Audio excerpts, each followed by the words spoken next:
we're just talking about at the moment, besides how absolutely beautiful this tank is that in the last, what Dave, 6 months?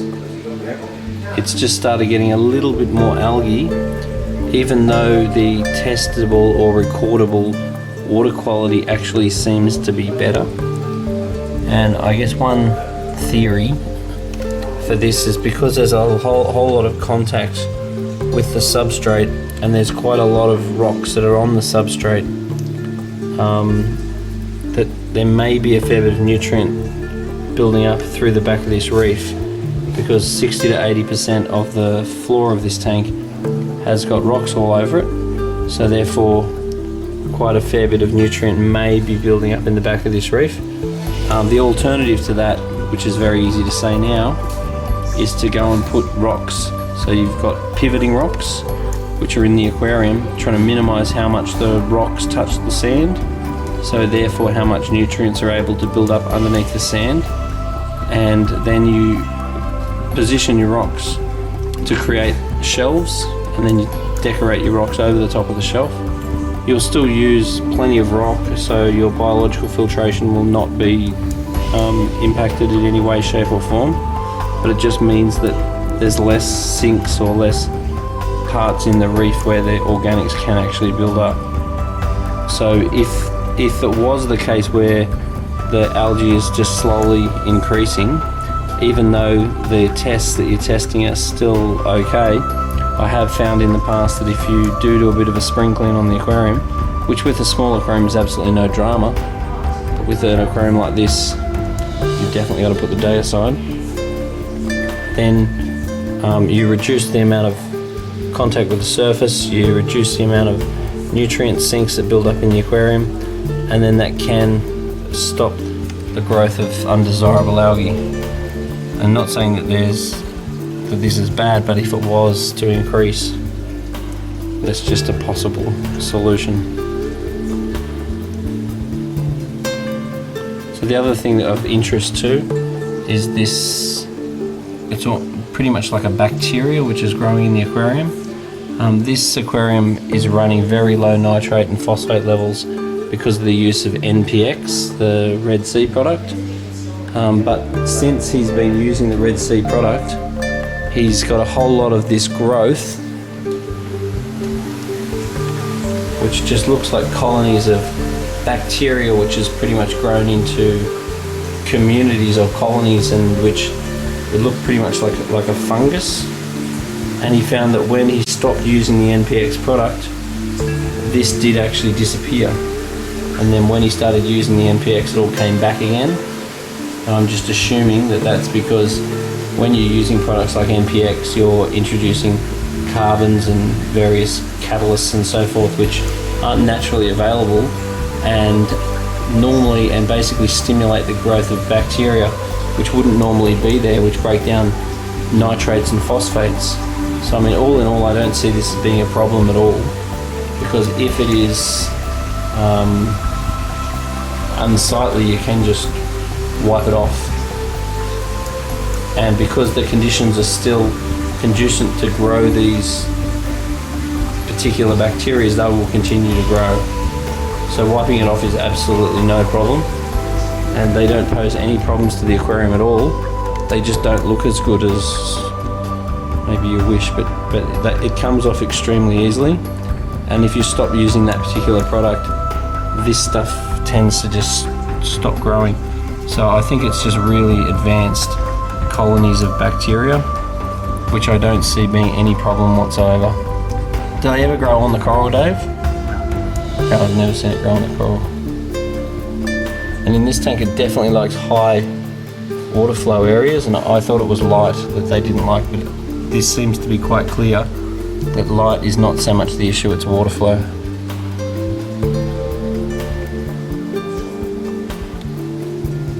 That cat in real life is so beautiful. This cataphilia, it's amazing. Actually, nearly all of your corals are absolutely amazing.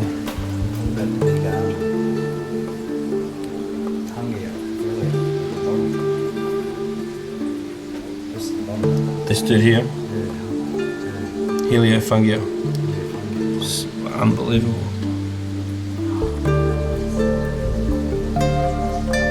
that many spectacular corals in this tank. So that green fluorescence there. Yep. You sent that to me when we went to Hawaii. How long was that ago? Oh, I can't remember. That was over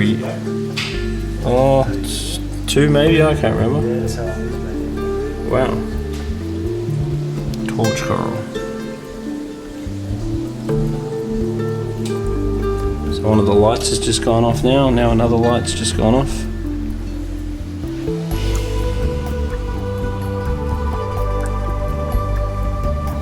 Totally changed the look. The look of the Wagga Reef. Like silicon and all that.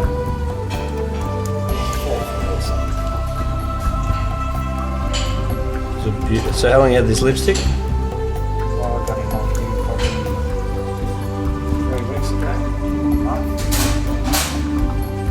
So a month ago, and feeding beautifully on everything, including spectrum.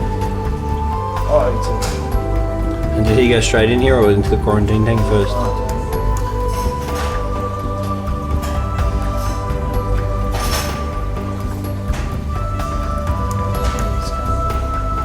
And then what about your coral banded shrimps? How long you had them? 4 years. Jesus, they're not even supposed to live that long. No, one's dead. He died probably a couple of months ago. I reckon something got into him, but he had all his claws ripped off.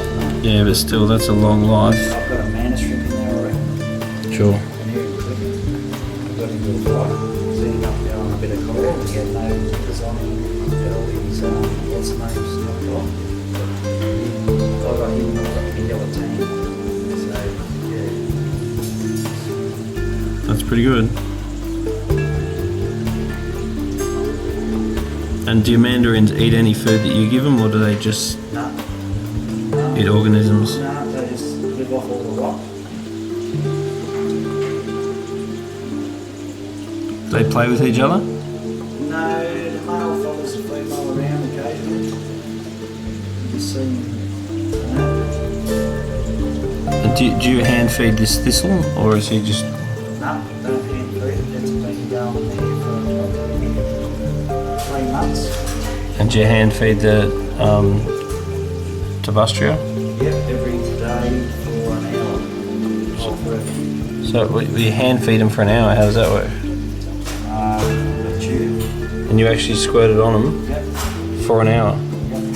Over an hour. Not Oh, so you do a bit here and a bit there. Yeah, I'll just go, I'll just go every one, and then I'll wait for 20 minutes, and then I'll go every one again.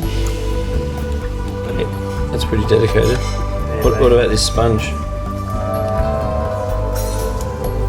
No, it's just been in there for day one. Not day one. Is it growing? No. No. So it probably needs a bit more food when you're feeding that one. If you can feed him while you feed him, maybe it'll help. Well, you probably should get it to flow on there, actually. You think so? With the salt bits. How many corellas did you start out with to get this many? 4. 4 polyps, and how long did that take? A year or so. And 3 years. Jesus. 4 or 5 of everything. And so you've had all of them for that long? Yep. Wow. That little clam up there, so that clam. This clam? Yeah, I got him off here probably a year ago, and he's one of the electric blues watches. The tiny ones? Yep, Jesus. yep, I can't even believe that. yep. And I got 3 of them off here. I lost 2. I reckon one of the hammer corals Stung it. stung it, and I lost another one. And I had a big clam, which you'll see the shell in the sump there, right, which is that big. Yep. And when I got him, he was about as big as that one now. Far out. So it's amazing how fast they grow. He's one of those electric blue ones from you.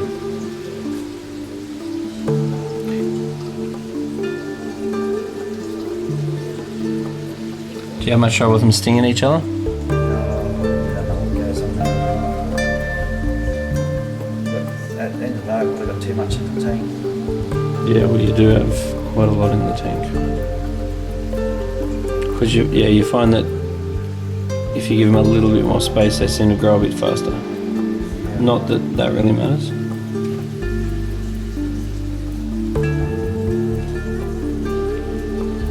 So if you do another tank, do you reckon you'll do it with halides again or try LEDs?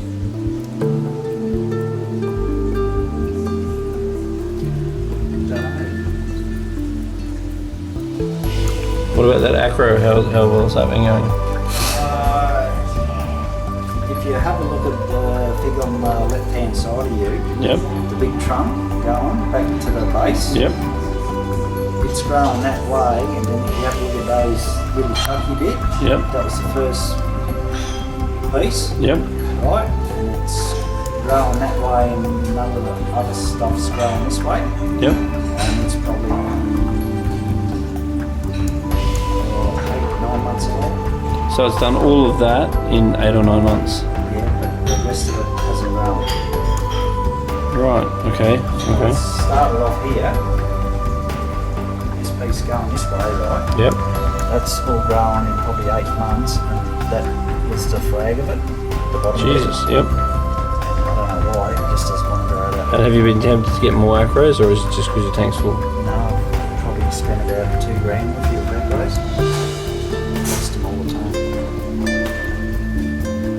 Because you do find with the tank that you end up getting some corals you just can't keep. And the reason being apparently is that you end up with a certain blend of enclody or various neurotoxins which are in the water, governed by the corals that are in there, that suppress other corals. So you find that you can have the same setup in a different tank with a different combination of corals and actually grow successfully different corals. Particularly in a tank like this, it's got so many corals in it. The amount of neurotoxin which would be getting released would actually be amazing. So as you change the combination of your corals, that actually can change the combination of the corals that you can grow due to chemical competition.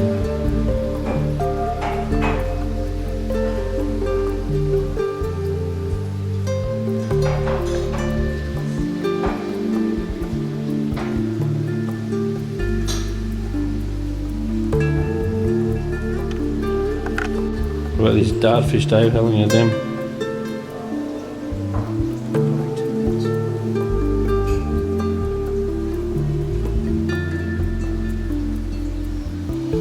Mandarin's cool.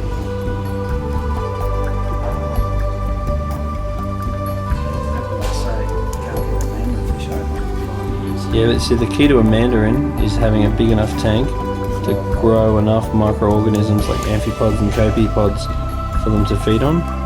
Because they're called pluckers, they go around the environment trying to pluck out these little organisms. And because your tank's so big, you've got plenty of microorganisms. And people with small tanks don't have that many microorganisms, so they find them hard to keep.